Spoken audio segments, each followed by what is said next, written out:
នេះគឺជាវីដេអូសម្រាប់អ្នកសិក្សាភាសាអង់គ្លេសនៅក្នុងវីដេអូនេះខ្ញុំសូមលើកយកប្រយោគចំនួន10ដែលនិយាយអំពីប្រទេសទាំង10នៅក្នុងតំបន់អាស៊ីអាគ្នេយ៍ប្រយោគទី1 I am from Brunei ខ្ញុំមកពីប្រទេស Brunei ប្រយោគទី2 I am from Cambodia ខ្ញុំមកពីប្រទេសកម្ពុជាប្រយោគទី3 I am from Indonesia ខ្ញុំមកពីប្រទេសឥណ្ឌូនេស៊ីប្រយោគទី4 I am from Laos ខ្ញុំមកពីប្រទេសឡាវប្រយោគទី5 I am from Malaysia ខ្ញុំមកពីប្រទេសម៉ាឡេស៊ីប្រយោគទី6 I am from Myanmar ខ្ញុំមកពីប្រទេសមីយ៉ាន់ម៉ាប្រយោគទី7 I am from Philippines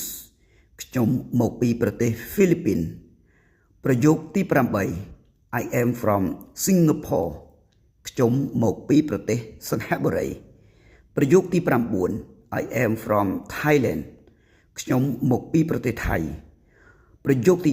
10 I am from Vietnam